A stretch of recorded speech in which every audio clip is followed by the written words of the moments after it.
Thank you so much for joining us, Adam. Truly a pleasure. Thank you so much. First things first, what brings you to India? It's your first trip here? It is my very first trip to India, and I'm on a fact-finding mission. Wow. Okay. This is the next great frontier for the NBA, and I wanted to see it with my own eyes, and I wanted to make it here in my first year as commissioner. Sure. We've been developing our business here for a number of years. We have pretty good television coverage. We're beginning to generate a lot more interest in the market, and I thought it was important to be here firsthand and to come and see what it's all about. Right. And what really is your learning from the Indian market in terms of the development of basketball and NBA per se?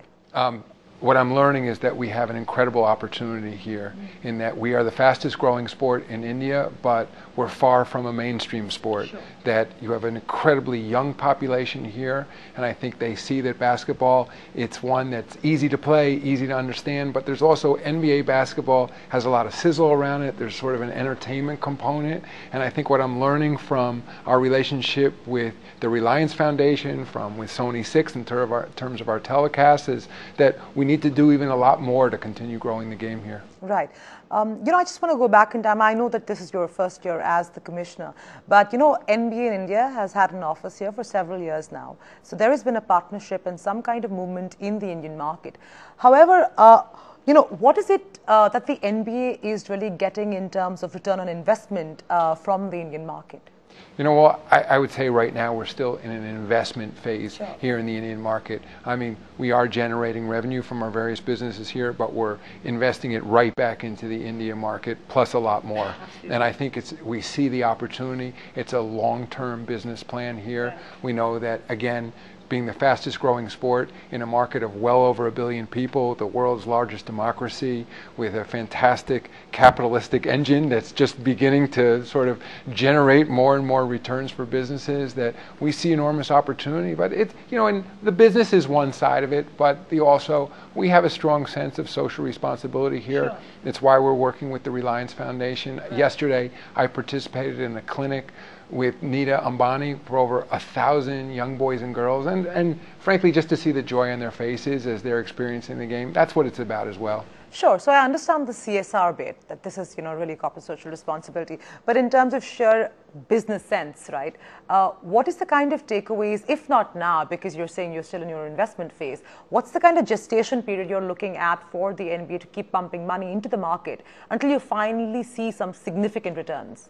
Until we get it right. I mean, we don't have a precise timetable on it. Of course, like any business, we want to see a return on our investment, but we're not a publicly traded company. Sure. We don't have investors breathing down our necks quarter to quarter. Sure. It's something that we can do in a smart and deliberate fashion. I mean, it's one of the reasons, though, I brought with me on this trip Vivek Ranadive, of course, who you've talked to, the owner of Sacramento Kings, a great entrepreneur in his own right. Mm-hmm. And I think I love our owners because they're great businessmen and women, and what they're telling us is they see enormous opportunity here. And it depends on the business as well. I mean, television, we're already seeing a return because the incremental cost, of course, is very small in providing our television feeds here. On the other hand, when we do the grassroots activities, when we do our programs out in the rural areas, out in the communities, those are very expensive. But again, when you have a market as large as this with as much opportunity, and you have a game like NBA basketball that's easy to understand,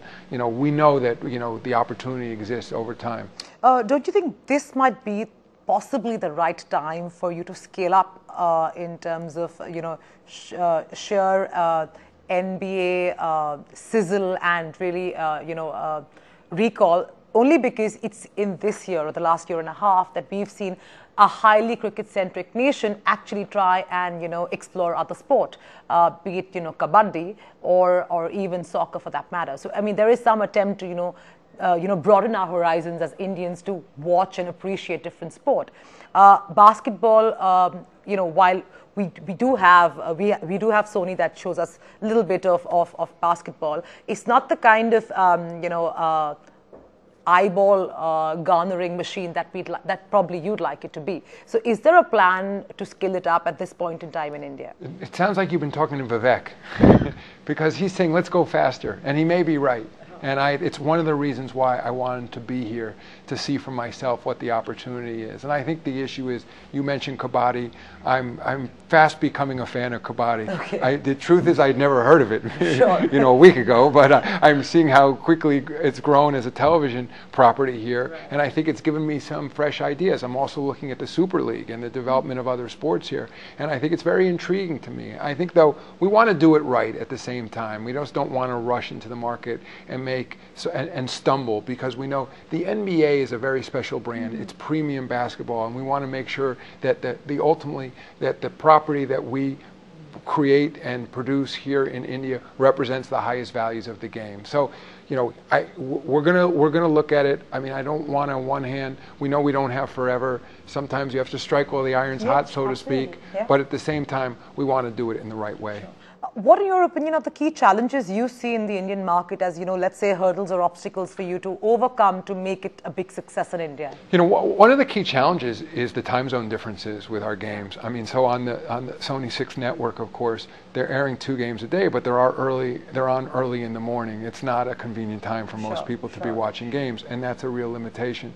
On the other hand, when you have as much social media as we have here, the presence of enormous interest in Facebook and Twitter and Instagram, that creates an opportunity too, because there's a whole community around the NBA, and so our fans here can follow the NBA that way. Also, we can create new programs in prime time, highlight programs, lifestyle programs that have condensed games from that day. But that's the real challenge, because ultimately our core product is live games, but if the live games are on early in the morning, you've sort of put a ceiling on the growth of your property.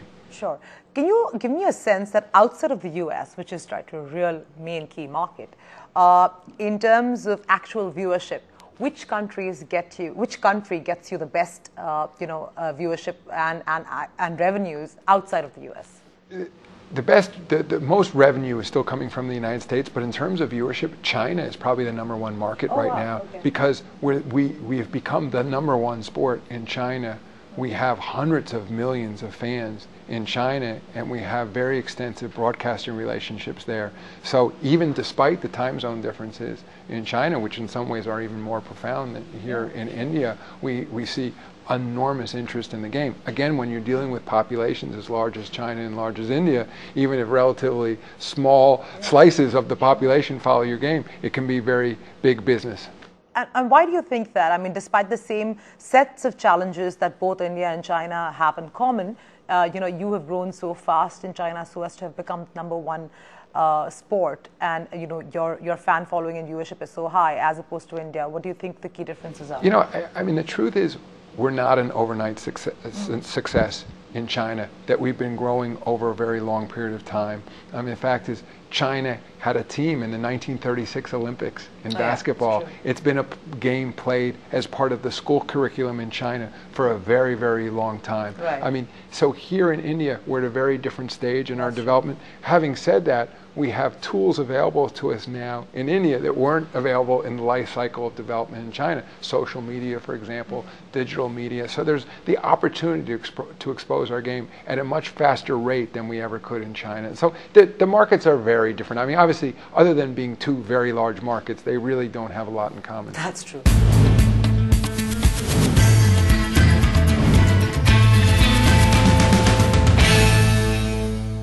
I want to talk about the BFI-IMG partnership that has recently been inked for the school. What is the plan for the NBA, if at all, to partner and, let's say, leverage this grand idea? Well, partnering with the BFI is something we continue to explore, and with IMG. We're very close to the new parent company of IMG, Endeavor, back in the United States, and also there's an existing partnership with Reliance as well. As I mentioned earlier, we have a partnership with the Reliance Foundation on a grassroots effort. So we're exploring. I mean, we're still in early stages in terms of the business plan and how to move forward with the BFI. But as I said, I'm very encouraged by the thirst and hunger in this market for live sport. I mean, we're seeing it. I mean, who would have thought that kabaddi could be as successful as it is as a television property? And that's really intriguing to us, and really stirred a lot of creative thinking on the part of my colleagues here in India. How you've come and you looked at the scene here in terms of sheer talent and the kind of training people have been going through in basketball, do you see any Indian really cracking the space and, you know, becoming a player with the real deal, which is the NBA? It's going to happen. It's just inevitable. You know, I haven't been on a scouting mission here, so I haven't seen the top level young talent coming along. Right. But as I said, it's manifest destiny. When you have a population as large as India, and when you have young people playing the game in record numbers, I know that great players will develop out of this market. What kind of interest do you see from Indian corporates in actually sponsoring or buying teams? Well, it's too early to talk about buying teams because it's not really a question that we're asking. In terms of corporate sponsorships, as I mentioned before, I mean, whether it's through our Sony 6 relationship, whether it's through Reliance, I mean, there are a lot of companies here that are expressing interest in our games. They're seeing that we're attracting an important young demographic, a demographic that's, you know, is also interested in their products. So we're very encouraging signs coming from the corporate community here. Right. If you look at, you know, your previous statements that you've made, you've talked about, you know, legalizing betting. If you can throw some light on, you know, your view on legalizing betting, and, you know, what are the steps you're taking to ensure that is done so it just stops being a hindrance? Right. Well, so in the United States, betting is only legal in very small places, you know, pockets of interest. Or, for example, in Las Vegas, you can legally bet on an NBA game, but in most jurisdictions you can't. Having said that, we all know there's an enormous amount of underground betting going on our games. And part of my push as commissioner has been for more transparency in every area of the game, more transparency in terms of officiating, in terms of we have a replay system where, you know, our fans can see exactly what the officials are looking at. And betting is one of those areas. We know it's widespread. We know there's an enormous amount of illegal activity, and I think transparency would be in everyone's interest. It would be in the regulators' interest, and it would be in the NBA's interest, because that way, to the extent there are irregularities, that it can be tracked when, you know, through all kinds of sophisticated algorithms when people are betting on the games. And I've learned a lot from other jurisdictions. For example, we are popular in Europe. In many of the European jurisdictions, there's legalized sports betting and pretty significant legalized betting on the NBA. So my feeling back in the United States is, rather than ignoring it and pretending it's not happening, we should have a regulatory framework in place set by the federal government, and then, at least in the United States, then each state can make its own decision whether or not that state wants to allow regulated sports betting in their jurisdiction. You know, when you took on as, when you came on as the commissioner, you were surrounded by a lot of issues and a lot of controversies.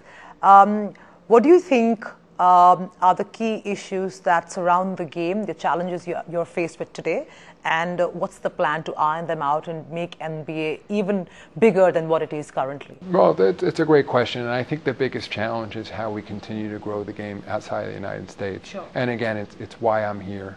And I think as we have a game that is, as I said, has an Olympic sport that's had a long time tradition in many markets, but there are time zone differences, you know, there are cultural differences from market to market. And I think, you know, I have great tools to work with in terms of incredible NBA athletes and players, great personalities, terrific owners, for example, like Vivek Ranadive. And to me, the challenge is, how do I take all these various ingredients and put them together in the right way to ensure the ongoing growth of our game? Would you say that you are not satisfied with the kind of traction the NBA has got outside of the United States, that the growth there has been rather slow, given the fact that, you know, you've been around for so many years? You know, I don't think it's been that slow. I mean, I think, you know, again, I mean, one thing I learned from David Stern is never to be satisfied.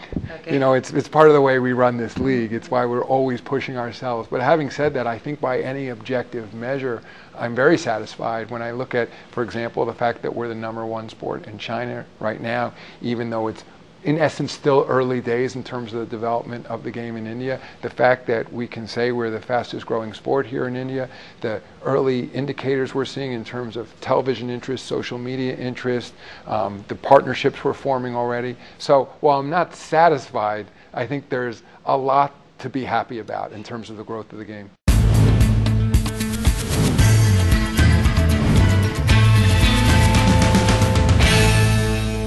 I do know know that you have some games outside of the US to keep the buzz going. Is that something we're going to see a lot more during your tenure? It's something we're going to continue to do. Earlier this year, I was in China, actually with the Sacramento Kings and the Brooklyn Nets. We played in Shanghai and Beijing. I was in Berlin with the San Antonio Spurs. I'll be in London in January with 2 other NBA teams. So that's something we're going to continue to do, but it's not really scalable to play games overseas. As you said, it's something we can continue to do to seed the market. But long term, we're a media property, and another thing we're looking at is maybe we need to develop other leagues, other tournaments in markets outside the United States, and that's something we're going to continue to look at here in India. Are we going to see a game in India anytime soon, just like you did one in China? Stay tuned. I'm not ready to say precisely when, but I'm sure it's something we're going to do one day. Is there something you're looking specifically for the Indian market in terms of building a league, that caters to this audience? Well, again, every market is different. It's one of the reasons I'm here. I think we're looking to have a better understanding of what the opportunity is, and that only comes by, collecting information. A lot of it needs to be done in face-to-face conversations with business leaders here, governmental leaders, and so there's not. I can't say that there's a particular formula I'm looking for. I know, I sense it. It's part of, I've been doing this for a long time, and I'm very, very encouraged by the conversations I'm having here. And I think part of it, I need to collect the information and then to have more conversations with my colleagues about exactly how we move forward. Again, it also, part of the opportunity is having an Indian-born owner. I think that's very unique in terms of U.S. sports. No other league has owners like Vivek Ranadive or Raj Bethal, both who are from India, who are owners of Sacramento Kings. I think because not only did they grow up here, but they have family here, they have acquaintances here, and other friends, other business relationships, and all that information is very important. All that goes into the mix in terms of deciding what the next steps are. Sure. I want to talk a little bit about, go back in time and talk about the issues that the NBA was facing in terms of, player remuneration and really capping versus, inflation, etc. Once you've come on board, what steps have you taken to ensure that, once in possibly every 2 seasons, controversies such as these don't erupt? Well, what I'm doing is building a relationship with the players. Ultimately, our salary cap, in essence, is just a partnership with our players. The way the salary cap is determined is that it's a % of revenues that go to our players. In the case of the NBA, it's roughly a 50-50 split, and all the salary cap is you take their 50% of the revenue and you divide it by our 30 teams, and that's what our salary cap is. And for every additional dollar that the NBA generates, 50 cents goes to our players. And so what I'm doing is continuing to build our partnership with the players and make sure they understand it's just that. It's not a partnership. There's no reason it needs to be adversarial. There's a new executive director of our Players Association back in the United States, a woman, Michelle Roberts, and she and I are working on building trust and building a relationship. So when it comes time to negotiate the next collective bargaining agreement, we begin from a foundation of trust. It will make it that much easier to get the next deal done. Is that working well? It's early stages, but yes, it's working well. I'm very much enjoying building a relationship with her. Would you say that's the toughest part? I don't know if it's the toughest. It's in some ways, you're going to get a deal done. The NBA is going to continue. It can be often a rocky, part of the job in terms of building those relationships. And it's inevitable that there's going to be an adversarial relationship when it comes to negotiating contracts. But it shouldn't be the toughest part of the job, because ultimately we, the league, and the players have the same interest in continuing to grow the game. I have a slightly sensitive question. So I want to go back in time and talk about, all the racial accusations that was made earlier. How are you looking to, soothe people's nerves and, portray a more, equal and inclusive environment? Just by doing just that. Okay. I think we had a unique situation in the NBA, and the NBA is bigger than any one player, bigger than any one owner, Absolutely. certainly much bigger than me. And it existed long before I got involved, and it will exist a long time after I've been involved. And I think it's important that as the commissioner of the NBA, that I espouse the values that this league stands for and continue to remind people what those values are. And then I have complete confidence, and we have a wonderful group of players and a terrific group of owners and business partners, and that this league will continue to stand for the right things. Right. During your tenure as commissioner, what are the 3 things you'd like to see done, and what's your vision, really? I mean, I think I haven't really thought of it in those terms of my top 3, but certainly my vision is to continue growing the game on a global basis. You know, I worked for David Stern for over 20 years, and I think he was the prototype of what a modern great commissioner is, and I hope I can only, you know, do as well as he did in terms of continuing to build this game on a global basis. At the same time, ensure that our game stands for all of the right values and has high integrity, and that our fans have trust in our game. So those are the things I'm most focused on. Thanks so much, and we hope that we see more NBA action right here in India. Thanks very much. Thank you very much.